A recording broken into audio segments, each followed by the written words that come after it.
du projet Dylan Mirror sans toutefois parler de son porteur, de son CEO. Dylan Vassil est un jeune ambitieux, d'accord, de 29 ans, qui aimait déjà des gadgets, qui avait un penchant pour la technologie et tout ce qui concerne des innovations.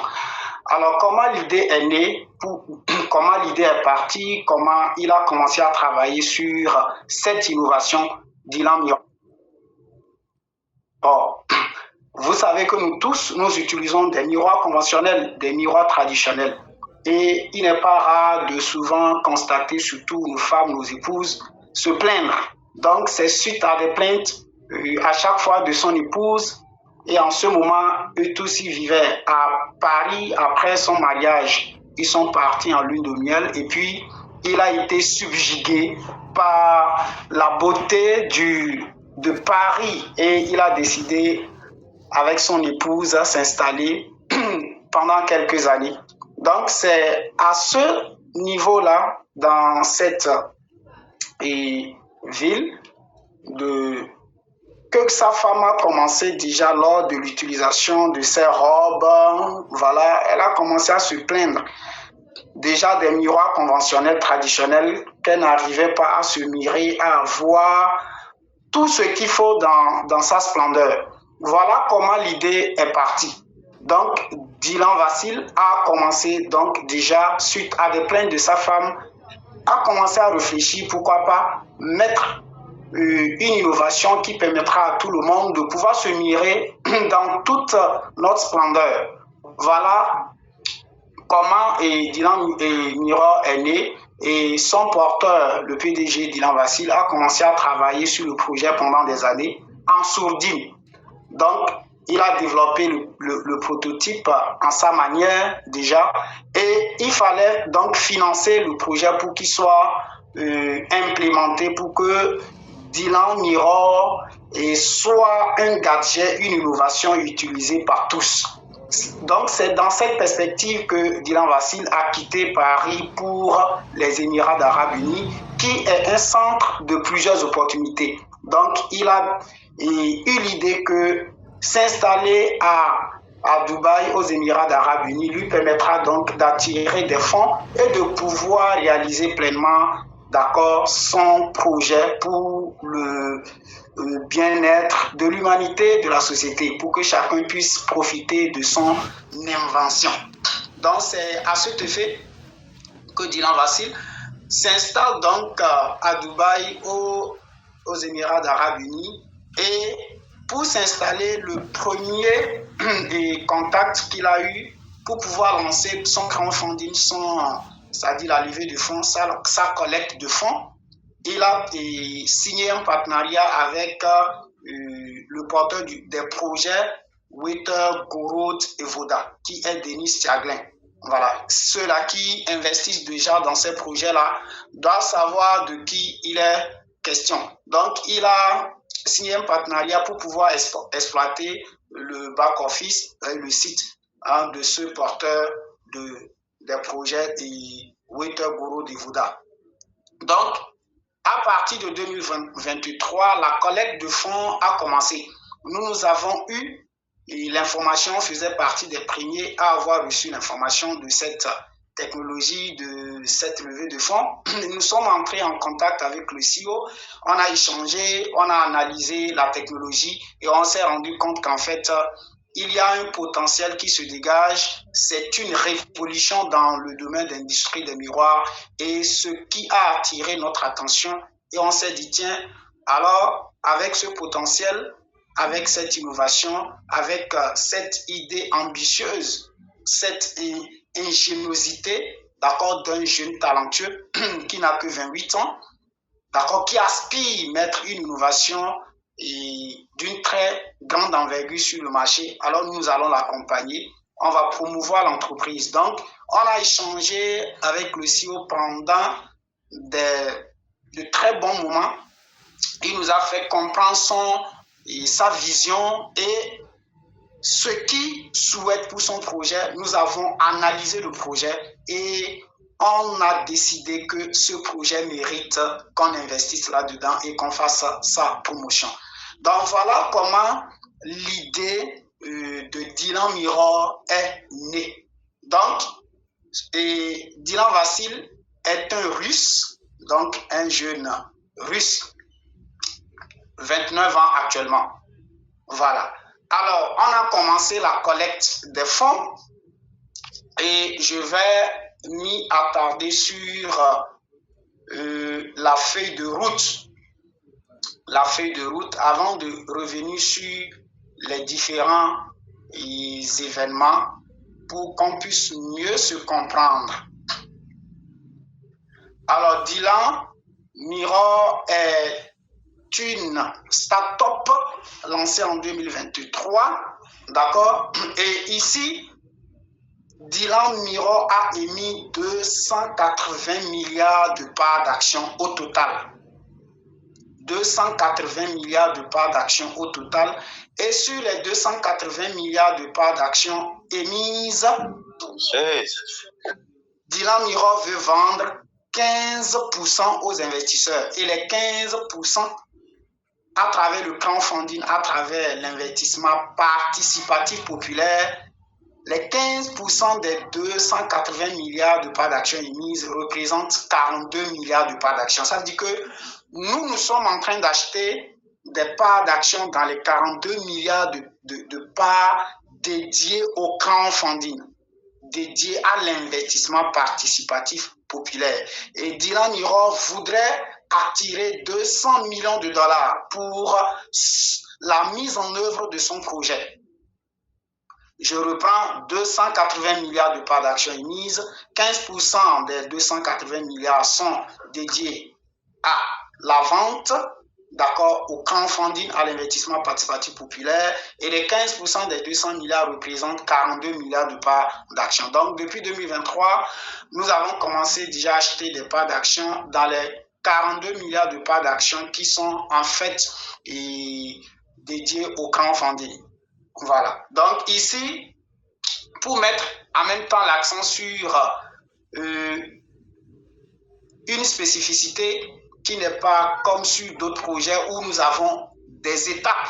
Sur d'autres projets, vous allez vous rendre compte qu'on a peut-être 17 étapes, 15 étapes, 20 étapes de crowdfunding. Sur Dylan Mirror, il n'y a pas d'étape. C'est pour cela que vous allez vous rendre compte, pour ceux-là qui ont déjà commencé à investir, vous allez vous rendre compte qu'il y a une bourse interne où à chaque fois l'action, c'est-à-dire une part sociale, les parts sociales prennent de la valeur, d'accord, en tenant compte des entrées. Ça veut dire que lorsque vous recevez l'information, il faut fixer en même temps, d'accord, votre pack pour ne pas laisser le prix unitaire des parts d'action continuer à évoluer. Ce n'est pas comme dans d'autres projets où on est à l'étape 1, on va finir l'étape 1. Lorsque les objectifs sont atteints, on va vous annoncer, voilà, et on passe à l'étape 2. On vous annonce après les objectifs atteints à l'étape 2, on passe à l'étape 3. Ici, il n'y a pas d'étape. Ça veut dire qu'à n'importe quel moment, c'est-à-dire le projet arrive à collecter les fonds qu'il lui faut pour la mise en œuvre du projet, ils peuvent arrêter, d'accord, la collecte des fonds à tout moment. Donc, cela dépendra des entrées. Ça veut dire que lorsque quelqu'un reçoit l'information pour une entreprise pour une start-up avec cette spécificité, il ne doit pas perdre le temps. Il doit, et Dylan Mirror donne la possibilité de réserver un pack sans avoir commencé à payer réellement. Vous pouvez réserver un pack pendant un mois et après commencer à payer. C'est possible. Ça veut dire que vous fixez, comme il y a une bourse interne, vous fixez, ça veut dire que même si vous n'avez pas encore commencé à payer déjà, vous avez fixé, même si le prix unitaire d'une part d'action évolue, vous avez déjà fixé votre prix et vous pourriez, après quelques jours ou après quelques semaines, commencer à investir. Voilà ce qui est bien sûr Dylan Mirror. Alors, comme Dylan Mirror ne fonctionne pas avec des étapes, Dylan Mirror fonctionne avec des objectifs. Et même les projets qui fonctionnent avec des étapes ont des objectifs spécifiques pour chaque étape et un montant à collecter au niveau de chaque étape. Et c'est lorsque ces objectifs sont atteints qu'ils passent à une nouvelle étape. Ici, de 2023, étant en France, lorsque Dylan Vassil a commencé à développer son projet et après le prototype initial à son niveau, en tenant compte de ses compétences, il a déposé une demande de certification et de brevet en France. Voilà. Donc, confirmation de la demande de brevet en France en PCT. Donc, et c'est là où l'aventure a commencé. Donc, à partir de 2023, cela a été confirmé. Et puis, les objectifs fondamentaux sur Dylan Mirror actuellement, les fonds que nous nous apportons, c'est pour faire des dépôts de demande. Donc, de 2024, ou je dirais de 2023 à 2024 à 2026, Dylan Mirror veut déposer des demandes de brevets dans au moins 90 pays à travers le monde pour protéger notre technologie, pour la protection intellectuelle et ce qui ouvre en même temps des portes, d'accord, ce qui donne des facilités, d'accord, lorsque le projet, notre gadget sera en place et pour sa commercialisation en fait. Lorsque vous avez un brevet dans un pays, ce sont des institutions étatiques qui délivrent des brevets. Ce ne sont pas des institutions privées. Non, c'est l'État qui délivre un brevet. Donc, si l'État délivre un brevet à une technologie, ça veut dire que l'État connaît en fait cette technologie. Donc, imaginez, on commence à produire nos miroirs qu'on veut vendre dans ces différents pays-là d'ici 2026. Si Dylan arrive déjà à déposer dans plus de 90 pays déjà, ça veut dire que vous voyez comment notre produit sera vendu comme de petits bouts de pain. Ça veut dire que nous aurons des facilités en matière de quoi? De commercialisation. Et les brevets, les demandes de brevets ou l'obtention des brevets, d'accord, permet également de capitaliser, permet à l'entreprise de capitaliser. L'entreprise pourrait éventuellement vendre des licences aux autres startups ou aux autres succursales ou aux autres sociétés qui voudraient utiliser notre technologie. Alors donc de 2023 à 2024 à 2026, l'objectif principal, c'est de collecter des fonds et de faire des demandes dans plusieurs pays. Actuellement, je vous dis déjà que plusieurs demandes ont été faites. Plusieurs demandes dans plusieurs pays à économie vraiment où des affaires marchent et notre technologie sera vraiment consommée. Donc, il y a une étude, d'accord, qui est faite par des experts pour faire ces demandes-là, surtout dans des pays où c'est favorable pour l'implémentation, pour la commercialisation de notre technologie. Donc, de 2023 à 2026, ce travail-là sera fait et concomitamment, c'est pas qu'on finit avec un objectif et on lance l'autre. Concomitamment, parce que ceux qui font des dépôts, des demandes de brevets, c'est un cabinet qui est formé, chargé des experts, des spécialistes qui s'y connaissent en la matière. Donc, de 2025 en 2026, Dylan, avec son équipe aussi, travaille pour mettre en place une première usine de production de nos miroirs. Voilà, donc de 2025 à 2026, donc l'idée de mettre en place une première usine de production de nos miroirs. Entre-temps, Dylan a promis verser les premiers dividendes à partir de 2025-2026. Vous comprenez ici que Dylan Mirror veut fonctionner avec des franchises, d'accord, des entreprises qui sont déjà très développées, qui souhaitent être en partenariat avec nous, qui vont produire en masse, donc il y aura des accords qui seront signés. Et on l'avait déjà développé ici dans l'un de nos webinaires où on a bien expliqué cet aspect-là.